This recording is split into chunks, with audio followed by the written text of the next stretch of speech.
다시 맑게 돌아올 날. 이야기 그리기 김혜숙. 오늘은 가족 소풍날. 돌아올 회, 맑을 숲. 맑게 돌아오라는 뜻의 이름. 내 인생은 과연 돌고 돌아 다시 맑아졌다고 말할 수 있을까? 나는 지금 누군가를 목 빠지게 기다리고 있다. 현관문 밖에서 다급하게 뛰어오는 발자국 소리가 들린다. 넘어지지 않게 조심하라는 여자의 외침도 들린다. 이내 띵동하는 반가운 초인종. 현관문 앞에서 서성이고 있던 나는 문을 활짝 열어 제낀다. 할머니, 저 왔어요. 아유, 우리 손자 왔어. 아직 어려서 발음도 제대로 되지 않는 우리 손자다. 보지 않은 사이에 조금 더 자란 것 같기도 하다. 뒤집기도 겨우 했던 작은 아가였는데 저렇게 뛰어다닐 수 있는 나이가 되었다니. 세월은 참 무심하게도 빠르다. 어머니, 저희 왔어요. 며느리도 반갑게 인사를 건넨다. 오늘은 아들과 며느리 그리고 눈에 넣어도 안 아픈 우리 손자와 시민공원으로 소풍 가는 날이다. 아들 내외가 어버이날이라고 특별히 준비한 거다. 이 나이에도 마음이 들뜬다. 이것저것 음식도 만들었다. 김밥, 유부초밥, 그리고 과일 등등. 며느리는 눈을 동그랗게 뜨며 혼자서 이 많은 음식을 만들었냐고 묻는다. 그럼 우리 며느리랑 아들이랑 손주 먹을 건데 오랜만에 솜씨 좀 발휘해 봐야 하지 않겠어. 그래도 오늘은 어버이날인데 저희가 대접해 드려야죠. 우리 착한 며느리는 나를 보며 송구스러운 표정을 짓는다. 그나저나 시민공원이라니 부산에 그런 데가 있었나 처음 들어보는 곳이다. 무려 14살부터 부산에 살았는데 아직도 모르는 곳, 못 가본 곳이 너무 많다. 손자가 TV를 틀었는지 익숙한 트로트 가락 소리가 들린다. 전국 노래자랑인가? 흥겨운 박자에 맞춰 손자는 맞춰서 신나게 춤을 춘다. 아이고, 우리 손주 잘한다. 춤추는 손자의 모습을 보고 있으니 아들 어릴 적 생각이 난다. 영락없이 내 아들의 자식이다. 하나뿐인 내 아들은 어려서부터 끼가 많은 아이였다. 공부도 꽤 잘하고 모범적이라서 전교 회장 추천까지 받을 정도였다. 아들은 특히나 춤에 관심이 많았다. 유명한 기획사에서 연락이 올 정도라면 말은 다 했다. 하지만 그때는 사정이 넉넉지 않았다. 아들의 꿈을 지원해 줄 마음의 여유도 없었다. 집에 들어오지 않는 남편, 그리고 시어머니의 구박을 못 이겨 결국 아들을 데리고 집을 나왔다. 아들이 고작 돌을 넘겼을 때다. 아이 울음소리마저 시끄럽다고 고함을 치는 그 집안 사람들이 참말로 징글징글했다. 그때부터 아들을 혼자 키웠다. 아들과 살기 위해 아들의 꿈을 스스로 접게 만들 수밖에 없었다니. 그래, 고작 그런 인간들 때문에 우리 아들이 하고 싶은 것을 해줄 수 없었다는 걸 생각하면 가슴이 먹먹하다. 그래도 오늘은 좋은 날이니까 애써 머릿속에서 슬픈 생각을 떨쳐내 본다. 달리기를 잘하는 아이. 공원에 도착한 손자는 깨르르 웃으며 공원 여기저기를 누비고 다닌다. 답답했던 마스크를 벗고 자유롭게 놀 수 있어서 그런 듯하다. 한창 하고 싶은 것이 많고 먹고 싶은 것도 많고 세상 모든 것이 궁금한 나이다. 나에게도 저런 시절이 있었다. 어린 시절 나는 달리기를 잘하는 아이였다. 어쩌면 운동선수가 됐었을지도 모른다. 그때는 국민학교 운동회가 마을 잔치였다. 조그마한 마을에 온 동네 사람이 학교 운동장에 몰려들었다. 농사를 짓는 영자네 삼촌도 집에서 쉬는 걸 좋아하는 숙자네 할아버지도 모두 학교에서 만날 수 있었다. 체육복에 흰색과 파란색 모자를 쓴 아이들이 청팀, 백팀으로 나누어 줄을 맞춰 서면 시작이다. 운동회는 국민체조로 시작했다. 누구나 하나씩의 경기는 참여하는 것이 규칙이었고 나는 달리기 담당이었다. 뛰는 건 누구보다 자신 있었으니까. 100m 달리기에서 당당히 1등을 거머쥐었다. 저마다 목청껏 자기 팀을 응원했다. 어른들의 응원 소리도 못지 않았다. 달리기 시작을 알리는 총소리, 이마를 훑고 지나가는 선선한 바람, 펄럭이는 망국기, 모든 것이 흥겨웠다. 오후에는 계주에서 출전한다. 그때까지는 여유롭게 운동회를 즐긴다. 부채춤 공연과 같은 재롱 잔치도 열린다. 우리들의 재롱에 신이 난 어른들이 운동장으로 난입하기도 한다. 점심시간을 앞두고 진행한 청백 대결, 박 터뜨리기도 신났다. 박을 빨리 터뜨릴수록 점심시간이 길다는 선생님 말씀에 양팀 모두 필사적으로 박을 향해 오재미를 던졌다. 그렇게 크고 단단했던 박은 우리의 고사리 같은 손이 던진 오재미로 맥없이 터졌고 박이 터지면 환호가 쏟아진다. 남녀노소 구분할 것 없이 모두가 하나가 되어 운동회를 즐겼다. 점심시간이 시작되면 하나둘씩 돗자리를 펼쳐진다. 3, 3, 5 모여 도시락을 먹는다. 나는 영자와 숙잔에 가족들과 함께 앉았다. 각자 쌓아온 도시락을 나누어 먹는다. 어른들은 어른들끼리, 아이들은 아이들만 아는 언어로 소통한다. 운동회의 마지막 차례 운동회의 꽃 개주가 시작되었다. 나는 마지막 주자였고 출발선에서 먼저 달리고 있는 내 앞주자를 마음 졸이며 바라본다. 혜수가 잘해. 너라면 이길 수 있을 거야. 이제는 이름조차 기억 안 나는 친구가 큰 소리로 응원해줬다. 나에게도 그런 시절도 있었다. 할머니가 되어버린 지금까지도 즐거웠던 그날의 기억은 아직도 남아있다. 우리 손자도 오늘을 행복한 시절로 기억해 줄까? 나는 엄마이니까. 우리도 돗자리를 펴고 가져온 음식들을 차린다. 제법 소풍 분위기가 난다. 이것도 먹고 저것도 먹어보라는 아들의 참견에 괜히 기분이 좋아진다. 너희는 내 심정을 모를 거야. 너네가 잘 먹는 것만 봐도 나는 배가 부르다는 것을. 손주들은 이런 추억을 만들 수 있어서 다행이다. 무슨 추억이요? 가족 소풍? 그것도 그렇고 아빠랑 같이 뛰어노는 거 준혁이는 못 해봤으니까. 에이, 어머니, 그렇지 않아요. 그이는 더 좋은 기억이 있던데요? 좋은 기억, 걔한테 좋은 기억이라고 할 게 뭐 있나. 난 미안한 기억밖에 없는데. 아파트 들어간 거요. 되게 좋았다던데요? 아, 지금 살고 있는 그 아파트. 그럴지도 모르겠네. 어쩌면 그게 우리 아들에게는 처음으로 행복했던 기억일 수 있겠다.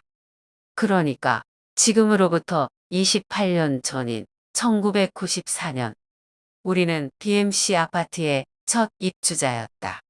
그전까지는 집 같지도 않은 집에서 살았다. 마을이 반지하지 햇빛은 전혀 들어오지 않는 좁은 방구석이었다. 천장에서 물이 떨어져도 주인에게는 입도 벙긋 못했다. 혹시라도 나가라고 할까 두려웠다. 그 아파트에 입주하자마자 얘가 한다는 소리가 이제 주인 할머니한테 안 놔도 되냐고. 집에서 뛰어놀 수 있어서 좋다고. 그 조그마한 게 그런 소리를 하는데 억장이 무너지더라. 눈에 넣어도 안 아플 내 새끼, 소중한 내 새끼. 사랑만 가득 주면서 키우고 싶었는데 그게 그렇게 힘들더라. 애초에 사랑이 부족한 아이였다. 준혁이는. 그래서 나라도 사랑만 주고 싶었는데 그게 잘 안 되더라. 사랑 주는 게 뭐 그리 어렵나 생각하겠지만 그땐 그게 참 힘들었다. 준혁이랑 나랑 둘이서 꿋꿋이 버텨왔다. 열심히 돈만 벌면 둘이서 어찌 됐든 살 수 있을 거라 생각했다. 난 닥치는 대로 돈을 벌러 다녔다. 그게 지금은 후회가 되기도 한다. 준혁이한테 조금만 더 신경 써 줄 걸, 조금만 더 마음을 살펴줄 걸. 하고 싶은 거 하나 못하고 먹고 싶은 거 못 먹는 삶이지만 아들은 투정 한 번 부리지 않았다. 한창 갖고 싶은 게 많아 떼쓸 법도 한 7살에도 뭘 사달라고 조른 적 없었다. 어렸을 때는 과자 하나 마음 놓고 사주지 못했다. 아들이 자라서도 용돈 5천 원도 주지 못했다. 대학교는 자기 힘으로 다녔다고 해도 무방하다.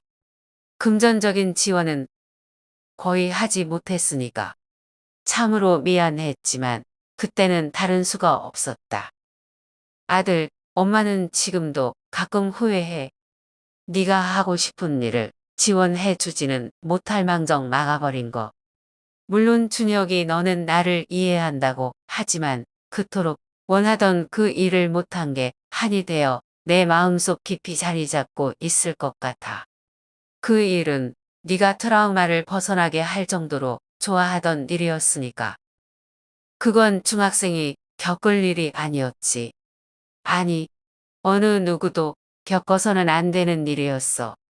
학교 교육은 망가질 대로 망가진 세상에 학원이 아니고서는 답이 없었어. 학원에서 다 배워왔을 테니 안 가르쳐 준다는데 뭐 어쩌겠어. 다행히 준혁이 이종 사촌 형이 학원을 끊어주더라. 그렇게 학원을 다녔는데 어느 날 밤에 일어나서는 안 될 일이 일어나 버린 거야. 아줌마, 혁이 학교에서 왕따 당해요. 그날 학원을 마치고 돌아오던 준혁이는 돈을 뜯는 불량 학생에게 끌려가 맞았다. 그 충격이 심했는지 준혁이는 결국 병원에 입원했고 학교를 가고 싶어 하지 않았다. 나는 준혁이가 학교로 돌아가기를 바랬다. 하지만 애의 마음은 그게 아니었다. 애가 입은 상처는 생각보다 훨씬 컸다. 원체 자기 얘기는 안 하길래 난 별일 없는 줄 알았다. 나중에 보니 그게 아니었다. 멀쩡하게 잘 크고 있다고 생각했던 우리 애는 속이 골물 대로 골마 있었다. 사실 난 알고 있었는지도 모른다. 바쁘다는 핑계로 애써 외면했는지도 모른다. 어떻게든 악착같이 버텨보려고 어떻게든 살아가고 싶었으니까 하늘이 노래졌다. 초등학교 회장을 도맡아 하던 아들이었다. 전교 회장을 권유받았던 아들을 지원해주지 못할 것 같아 전교 회장을 못하게 했다. 세상은 참 불공평하다. 이름만큼 다른 것을 주질 못하면 최소한 아사 가지는 말았어야지. 참 너무들 하네. 나는 누구를 원망해야 할지도 모르고 원망했다. 막막했다. 앞으로는 어떻게 살아가야 하는가? 나는 이 아이를 위해서 무엇까지 할 수 있는가? 고난과 역경만이 가득한 이 인생에서 꽃필 날은 있는가? 혼자라도 아이를 키워보겠다는 거, 그게 그렇게 큰 욕심이었을까? 돈을 벌러 다녀야 한다는 이유로 포기해야 하는 것이 하나, 둘 늘어갔지만 그게 아들이 될 줄은 몰랐다. 아들과 함께 잘 사는 게 궁극적인 목적이었으면서 눈앞의 현실에 떠밀려 그 점을 망각하고 말았다. 사정도 모르며 입만 떠들어대는 사람도 많았다. 준혁이 그거는 인간이 덜 됐어야. 애미 보기를 물같지 않은 놈. 뭔 아들놈이 엄마랑 허건 날 싸우고 있냐. 인간 쓰레기가 따로 없구먼. 자는 커서도 앞으로 저리 살래요. 쯧쯧. 그 가벼운 입놀림이 내게 빗으로 꽂혔다. 그렇지만 뭐 괜찮아. 어쩌면 그게 내가 도끼를 품을 수 있게 한 계기였을지도 모른다. 그런 얘기가 들릴 때마다 속으로 다짐했다. 느그가 백날씨 부려봤자 우리 새끼는 잘 클 거다. 내 새끼 그렇게 안 키울 거고 우리 준혁이도 그런 애가 아니다. 그때 그 사람들에게 자랑하고 싶다. 이거 보라고. 그릇 다진 만큼 우리 준혁이 잘 큰 것 좀 보라고. 근데 그 악랄한 놈들이 고등학교에서도 멈추질 않았지. 결국 휴학계를 내라더라. 담임 선생님은 말리셨지. 그도 그럴 게 우리 준혁이가 어릴 때도 공부를 곧잘 했거든. 선생님이 성적도 좋은데 왜 그만두려 하냐고 타박할 정도였던 거지. 학교에서 다 책임질 테니 계속 다니라고. 근데 걔가 교장 선생님 앞에서 당당하게 얘기하대. 무서워서 학교를 못 다니겠다고. 결국 1년을 쉬었지. 그래도 참 대견해. 그 1년 동안 나쁜 길로 안 빠지고 봉사를 다니더라.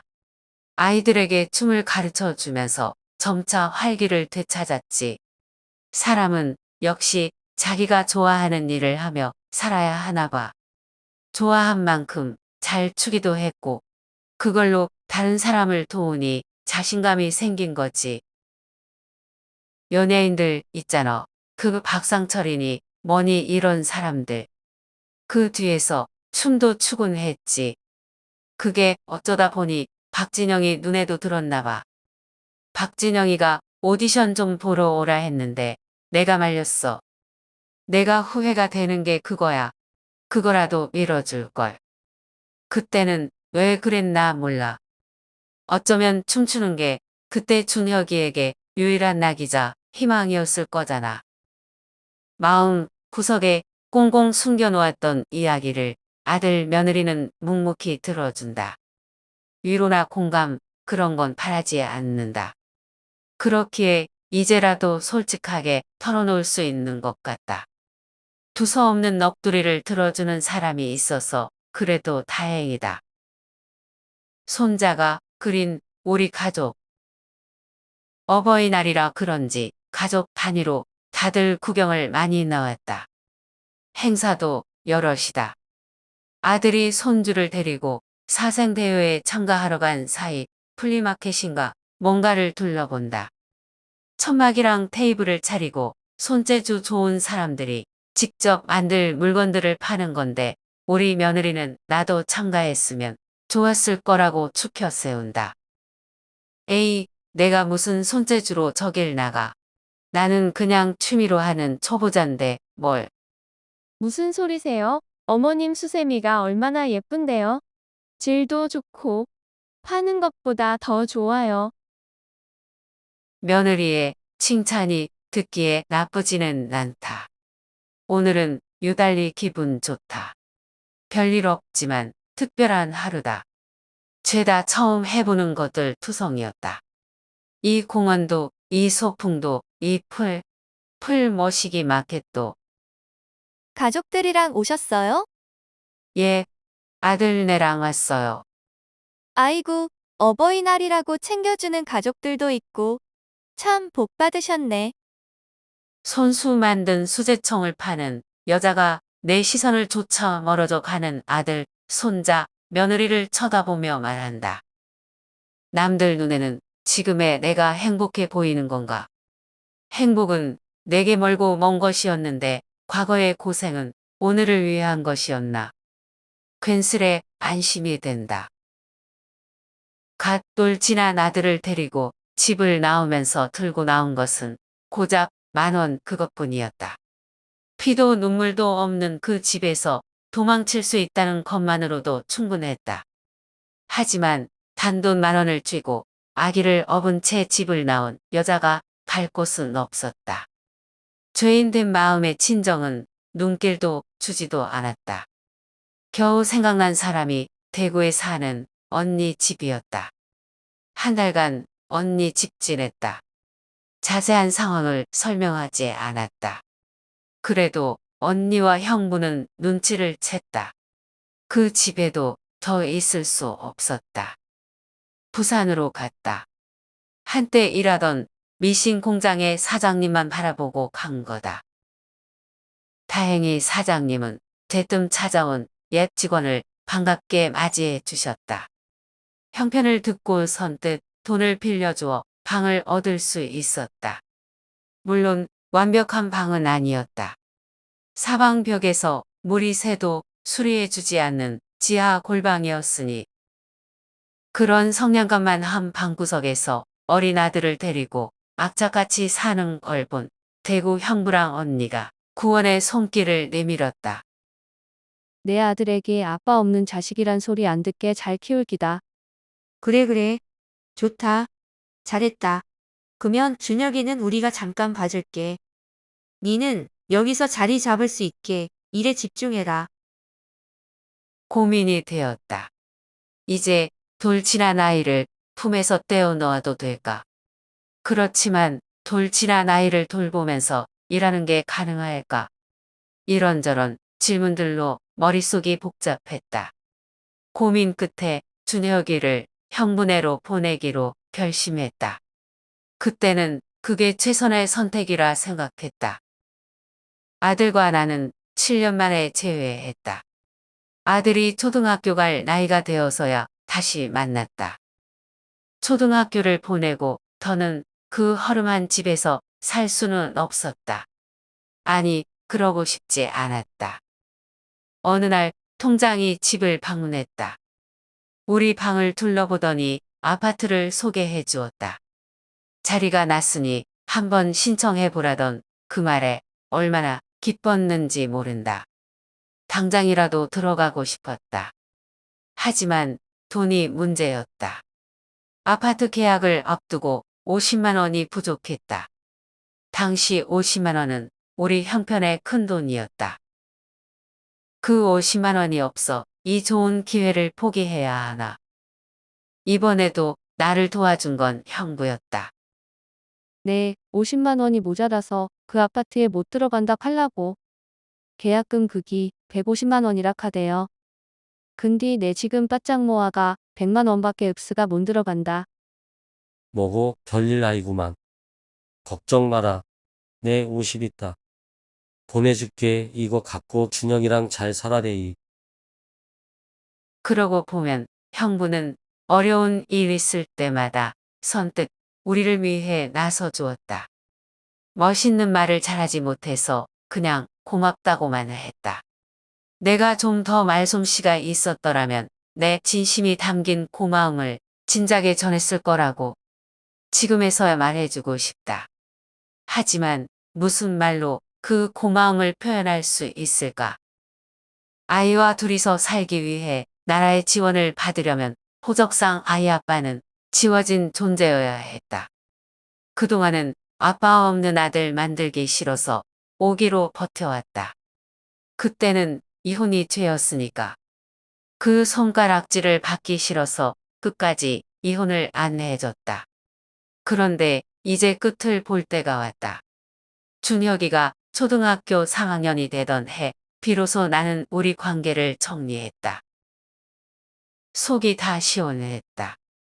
하지만 이혼이 금기시되는 시대에 이혼은 혹독한 대가를 치러야 했다.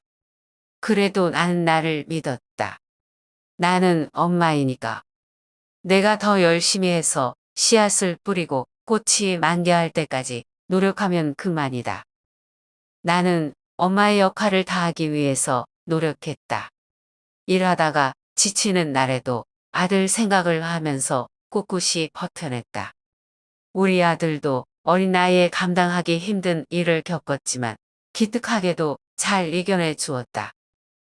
그래, 그렇게 준혁이와 나는 그 시간을 견뎌왔고 모난 돌 같던 내 인생은 결국에 다듬어졌다. 지금은 그 누구보다 행복하다. 이만하면 잘 산 인생이 아닐까. 오늘은 유달리 기분 좋은 하루다. 죄다 처음 해보는 것들 투성이다. 이 공원도, 이 소풍도, 그리고 우리 아들 내외도 완벽하리만큼 구멍이 없는 그야말로 온전한 가족이다. 내가 이루지 못한 것을 아들이 대신 이루어 주었다.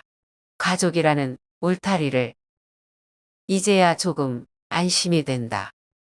더 이상 나의 도움이 없어도 되겠구나. 그래, 어차피 제대로 된 손길 한번 주지 못한 아이였다. 그럼에도 올곧고 반듯하게 자라주다니. 그게 늘 고맙고 미안했다. 어쩌면 준혁이도 이미 알고 있었을 거다. 할머니. 어이, 왔나. 그림은 잘 그렸고.